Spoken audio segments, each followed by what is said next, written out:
Bugs. Creepy, crawly, and absolutely essential to life on Earth.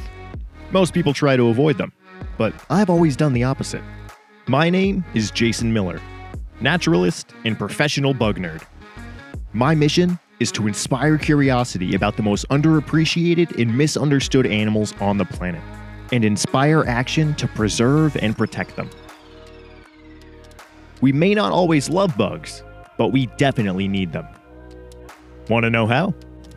Then let's get bugging.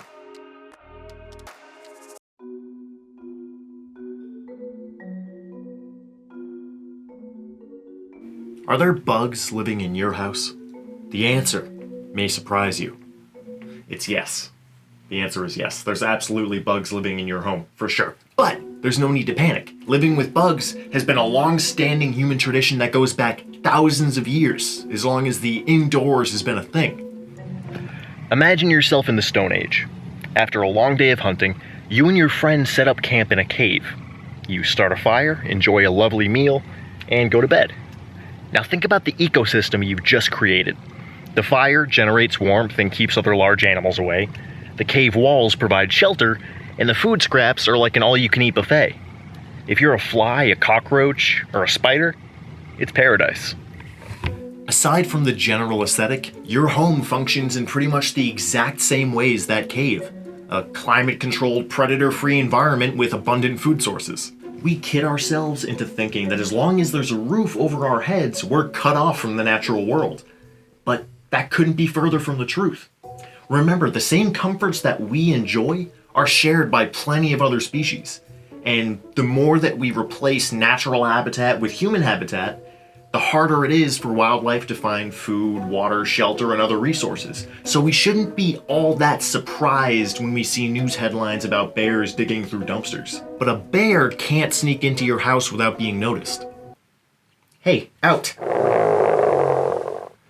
Bugs, on the other hand, are small enough to move around relatively unseen, which has given many species the ability to adapt to more urban lifestyles. Some species are so well adapted to being our roommates that they don't even have wild populations anymore. For example, these little cuties are Blatella germanica, German cockroaches, probably the most infamous household pest. They live pretty much everywhere that humans do, and we absolutely hate them for it. But the irony is, we're the ones that brought them here. Even though their name is very European, German cockroaches are thought to have originally come from Southeast Asia. But as global trade increased, ships transporting food between continents brought stowaways. These stowaways quickly discovered that houses in Africa, Europe, and the Americas are just as comfy as the ones in Asia. Many species share a similar story. Bedbugs, houseflies, and American cockroaches, just to name a few. But it wouldn't be fair to label these bugs as invasive species because they have close to zero effect on native wildlife. Organisms that thrive in or around human-made structures are known as synanthropes. And most of what we know about synanthropic bugs is restricted to species that we consider harmful, like cockroaches eating our food or dust mites giving us allergies. But what about bugs that live with us without negatively affecting us? Is there even such a thing? Ladies and gentlemen, welcome to my bathroom. Please make yourself comfortable. I'm going to introduce you to a roommate of mine. One that hangs out right here at the base of my shower, like a pervert. But I let him hang out because he's incredibly useful. He's very difficult to see because he's very skinny, but he's right there in the corner. He's a cellar spider. Cellar spiders are one of the top predators that you can find living in your house. They make these crazy looking little cobwebs to capture their prey, which includes insects and even other spiders. The best part is, they're absolutely harmless to people. Like all spiders, they do have venom, but that venom is very weak, and convincing one to bite you is close to impossible. So if you find a cellar spider living in your house, consider keeping it there. It's free pest control. The cellar spider is just one example out of many. Like, many. In 2015, a team of researchers surveyed 50 houses in North Carolina and discovered, on average, between 32 and 211 different species of arthropods per house. Most of these bugs weren't permanent residents, just visitors who couldn't find their way out once they got in. But some species are very intentional with their choice to live with us, like German cockroaches. If these guys weren't confined to a jar, I'd be in big trouble. The bugs in your house aren't all bad.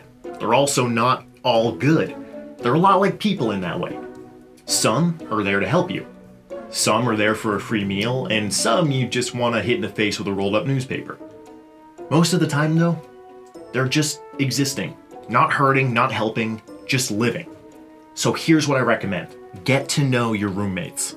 Look closely at the bugs that you find in your home and see if you can identify the species.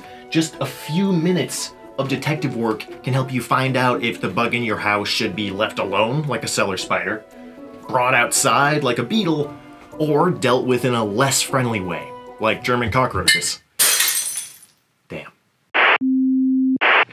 Just remember, the vast majority of bugs in your home, even the ones that are there on purpose, are totally harmless and want nothing to do with you.